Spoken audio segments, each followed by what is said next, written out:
Hi! I feel like making some flowers today. We'll bring a little spring inside and make some little brightly colored flowers with our homemade play clay. So first I'll start with the easiest one, the calla lily, the white one here. Calla lily is used for weddings a lot. And when my students are kind of stumped and wondering what kind of flower they can make, I like to start them with this because it's one of the easier ones to do. So I always have them start by flattening out some clay. You can patty cake it in your hands or flatten it on the counter, on your wear board. And then this tool, all it is a paper clip opened up and then taped to the end of a pencil. I'm using it to cut a big raindrop shape. Okay, then I'm going to pat the edges like so.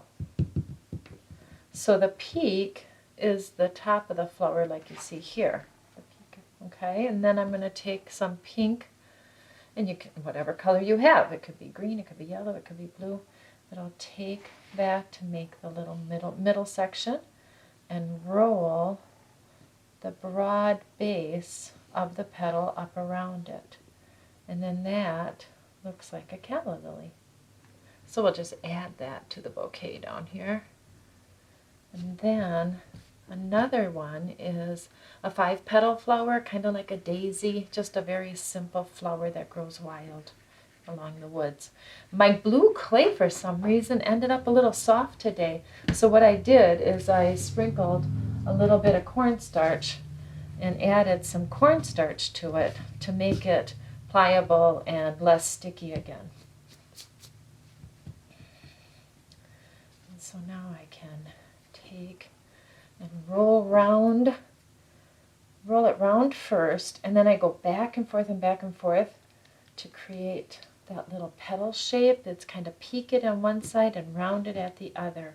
And the way I do that is I take it, round it, but then I go back and forth on one side. I'm a little heavier handed on one side, and that makes that little peak. So when you flatten it, it keeps that raindrop shape. A little more pressure towards the inside and then flatten it. Put them all together.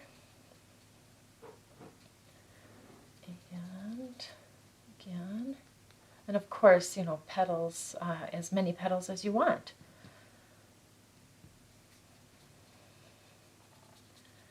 There we go. And the other one had a white center, so I'll put a pink center on this one. And then again, I'm going to use that little paper clip to draw the little petal lines.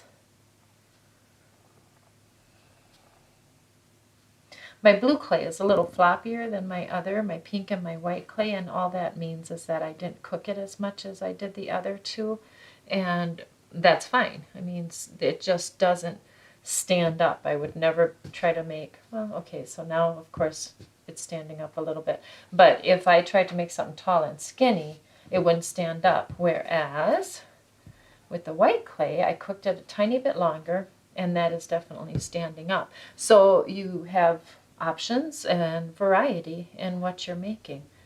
Now I'm going to make a little rose.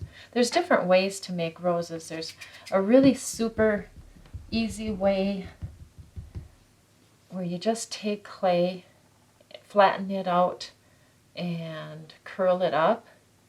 And that's a very simple, quick, kind of like a color book style rose. But if you want to add to it and go a little bit beyond that, take your pink clay, whatever clay you want, roll it into a snake, flatten it out, and curl it up in the same method as I just did. But then we can take it a step further and roll out separate petals. Make it round, flatten it, and gently attach it at the bottom and let that petal flop. Roll it around, flatten it, attach it gently at the bottom, and again that petal is going to flop open. just repeat the same steps again and again until it fills into a complete blossom. It is starting to look like spring in here.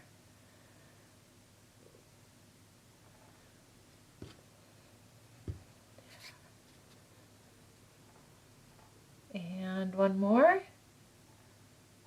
I kind of love how floppy these petals are. They're more realistic that way. So there you go. Isn't that kind of cute? A little bit of spring. Thanks for watching.